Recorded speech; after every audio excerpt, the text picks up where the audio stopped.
这是在 Tale of Tales 的实验游戏双人组发布他们的实时艺术宣言 Real-Time Art Manifesto 后4年时所提出的更为明确的面向电子游戏当时境况的一次呼吁，一次给设计师和艺术家的挑战书。关于 Tale of Tales 的故事我已经在之前宣言的译教中大概提及，而在这次演讲中似乎能感受到他们的方法论正在变得清晰，姿态少了些孤高而多了一份邀请，但这始终是一场双向错位的孤军奋战。他们试图挣脱已丧失力量的当代艺术，却也不愿与停滞不前的游戏产业为伍。他们试图用宣言、用概念、用邀请、用各种各样的方式去寻找一股新的力量，曾经的实时艺术，以艺术之名，而这次则试图通过从游戏出发，而超越当下，而去寻找非游戏。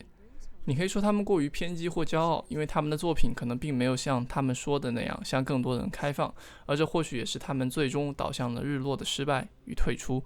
但他们依旧是非常重要的声音，是充满生命力的表达，就像他们当时启发并影响了许多行业内的创作者那样。就比如说 The Graveyard 启发了神秘海域的村庄场景， The Past 启发了伊森卡特的消失等等。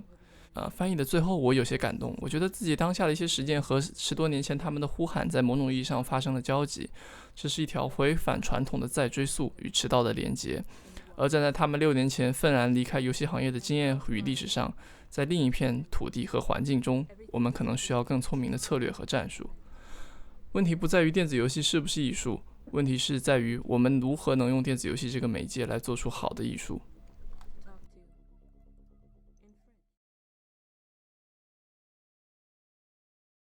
So, yeah, one thing that needs to be said, I think, before that the thing is that we're not trying to not fit in on purpose. We don't consider ourselves to be rebels.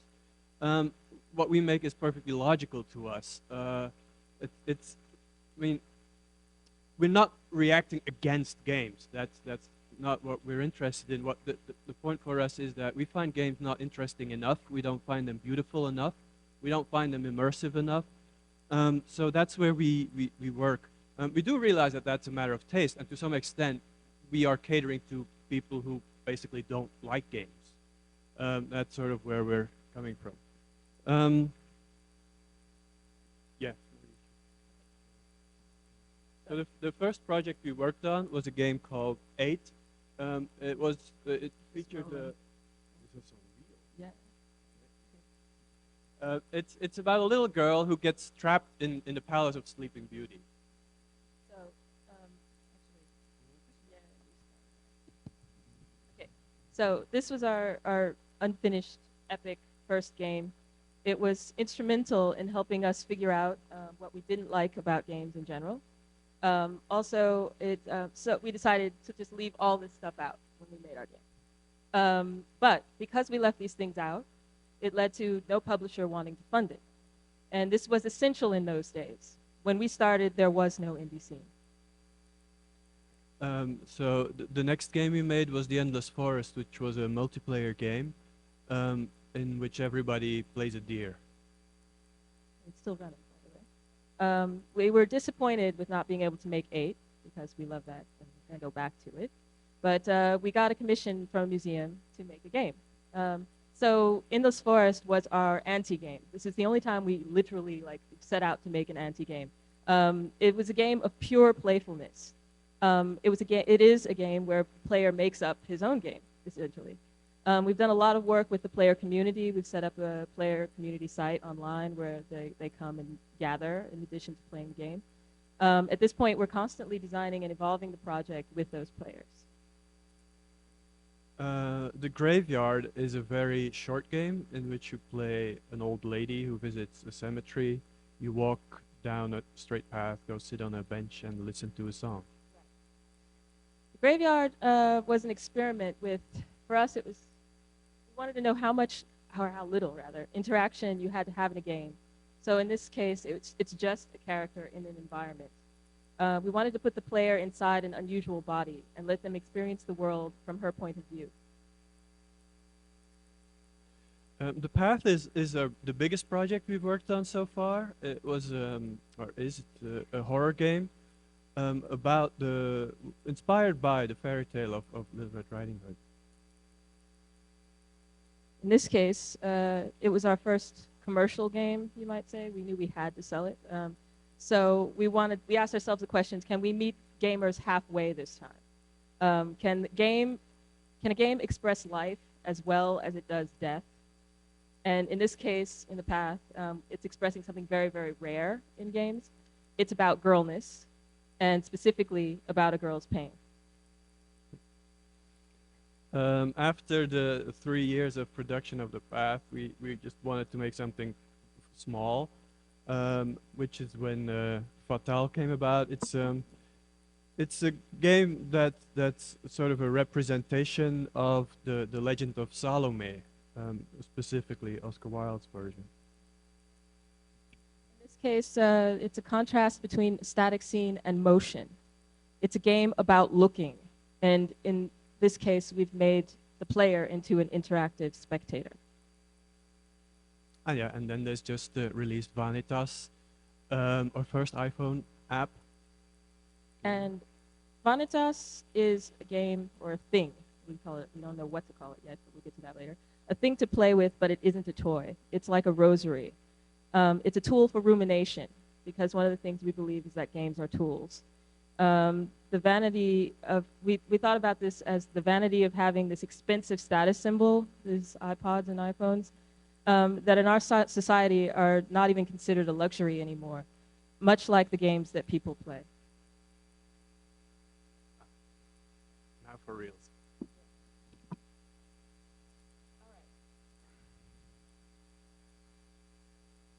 Ready? Yeah. So, we've been here, all day yesterday listening to all the other presentations, and it seems to me that there's some members of the audience who are a little bit confused, and we'd like to clarify something that is quite obvious.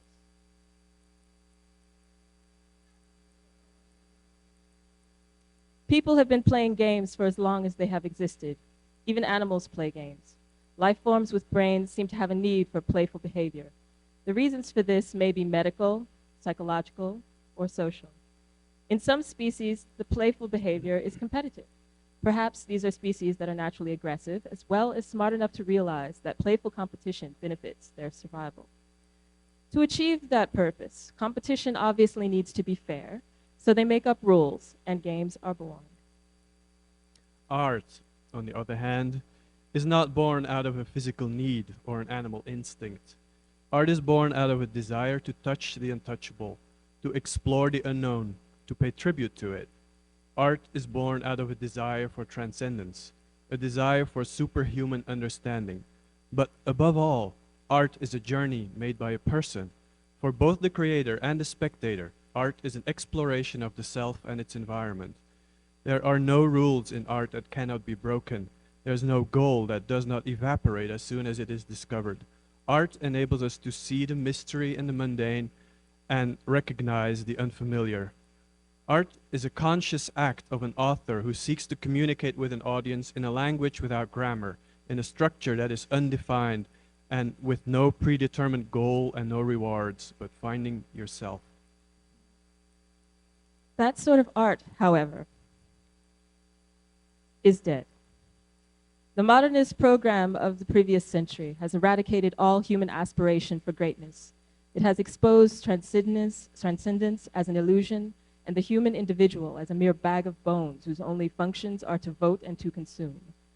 At first, science was put in the place of religion. It expanded to take over the place of art, and only to be dismantled at the end of the century as one more worldview, just another lie.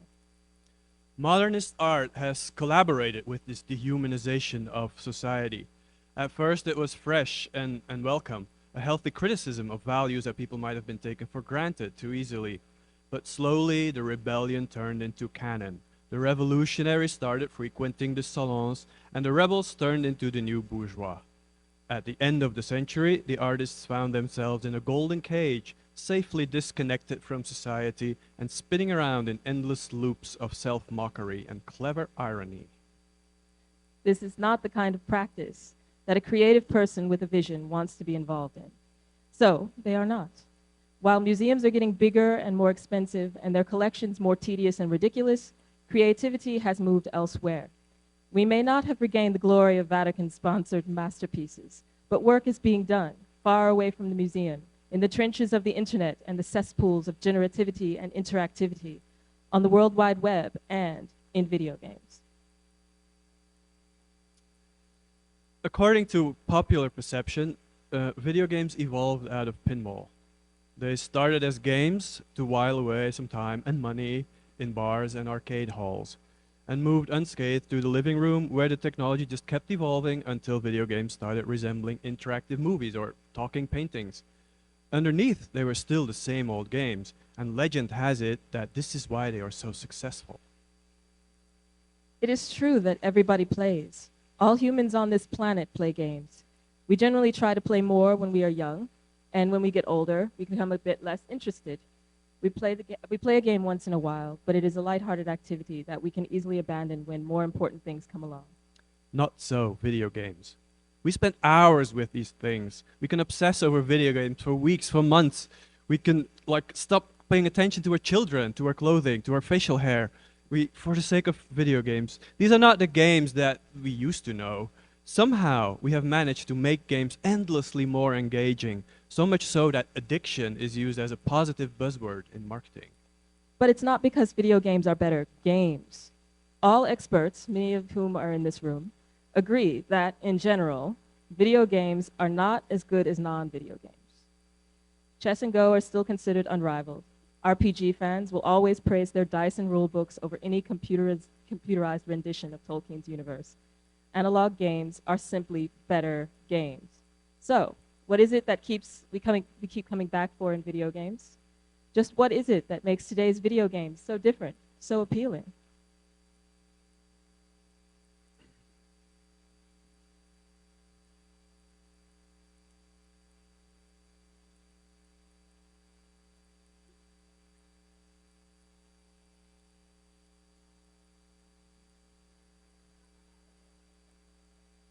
Everybody reads books. Everybody watches films. Everybody listens to music. Everybody plays games. But only a small group of people plays games on computers. The reason for this is lack of variety. There's books for everyone. There's films for everyone. There's music for all tastes. There's many different kinds of playing. But video games only allow for a single kind. Video games technology has achieved a potential for sophistication and variety that is sufficient to appeal to a wide range of people, and they do. Countless are the reports of people attracted by the graphics of a game, or the promise of exploration of a landscape, or interacting with their favorite music. Yet every time their enthusiasm is killed by the video game's insistence on being a rigid, rule-based system that challenges you to develop useless skills with the only purpose of increasing a number in the upper right-hand corner of the screen. Despite a few noble attempts, overall video games are empty systems that only serve the purpose of wasting time. For a small subset of the population, this is more than enough. But the rest of us want a bit more, or simply something different.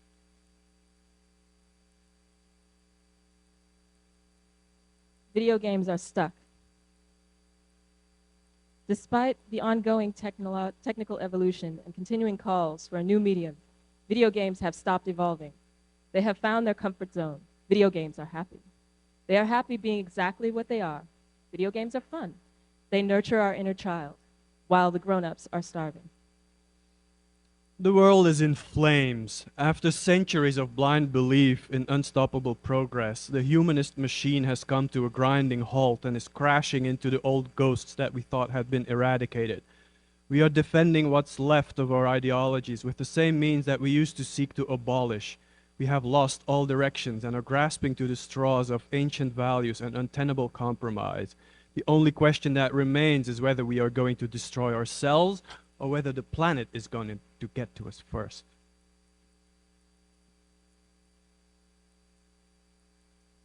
Why can we not get our act together?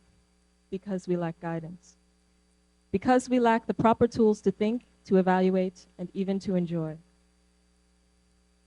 The old media, with their one-way communication and linear formats, have ceased to suffice. The complexity of the world has spiraled out of anything that they can handle. What can we do? We need a medium that is interactive, a medium that can generate realities, a medium that is not linear. Is there such a thing? Yeah, there is such a thing, but it has been captured by the video games industry, and it is held hostage. The computer offers us an enormously versatile technology that can help us cope with our problematic lives in clever and beautiful ways. But the hugely successful games industry has planted its enormous behind on top of this technology. We have pleaded with the video games industry. We have negotiated compromises, a truce perhaps, a loan maybe. For a while, the video games industry even pretended that it would change, that it would allow the creation of new things with its technology. At some moments, it claimed that it would help.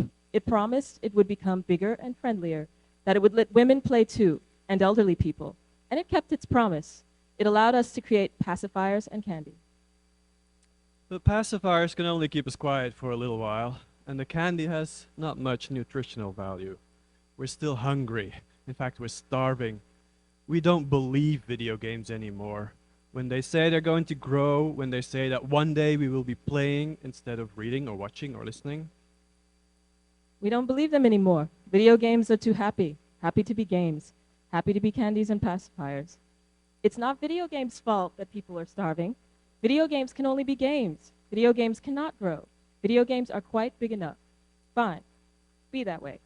Make your stinking games. You're not going to stop us. As of now, we're taking matters into our own hands.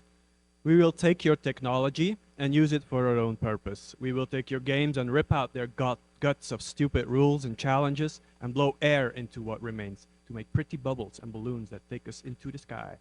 We will take your ship and set course to heaven. You cannot stop us. No longer will you program computers to tell us what to do. No longer will you make us die just because we missed a jump. No longer will you make our lives so miserable that in the end of the pain feels like some weird kind of joy. No longer will you frustrate us with your game overs, with your high scores, with gold coins, with your vicious magic circles, with your never-ending series of carrots on your never-ending series of sticks. Our time has come. A time in which we can tell any story we want to tell. Even ones without conflicts A or time in 3x which we can structures, explore virtual worlds. without being required to kill 50 warthogs. A time in which we can play with autonomous characters. Without having to trick their dialogue trees. A time in which we can climb the Colossus. Without being forced to strike it with our little sword. A time in which we can play without rules, or goals, or winning, or losing. And a time in which we can make love, not games. Okay. Thank you.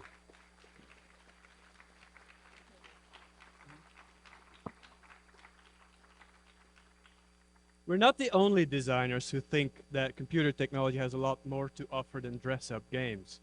But we've been a bit scattered so far. So, and whenever we communicate our ideas in public, or even show our work, we meet with the brick wall of intolerance of the games industry and the gamers audience. People like games, and they like them so much that they don't want anybody to make anything else but games.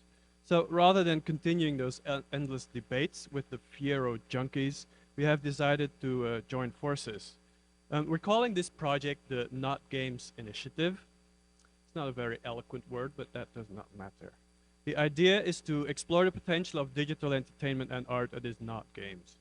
By explicitly rejecting the typical game elements of rules and goals and challenges and rewards, we hope to discover new ways to delight and enlighten our audience, ways that give us more freedom in terms of choice of subject matter and emotional response. It's important to point out that Not Games is not a category of entertainment or art. Instead, it is a method of design, a challenge to designers and artists. Not Games is not an ideology either. It's not necessary to radically choose to never make games again. You can make a game one day and a not-so-game the other. It's about broadening the spectrum, not about narrowing it down. A few weeks ago, we've started a web forum where we are discussing this new form of design. We have a Tumblr stream where we post movies and pictures and quotes that we find inspiring. We'll start a blog soon with essays, reviews. We're doing contests with certain themes and rules so that we can research certain things deeper. We hope to commission artists at some point to explore this new form of entertainment, and maybe we'll start a sort of label to publish these things. though this is not happening within a profit context, we really think that we should be keeping this not for profit because we don't want to be distracted by commercial concerns at this stage, at least. But we hope and believe that our pioneering work with our little group will inspire and encourage more mainstream designers and create digital entertainment for all the hungry people out there who are not enchanted by video games the way they are now. Thank you.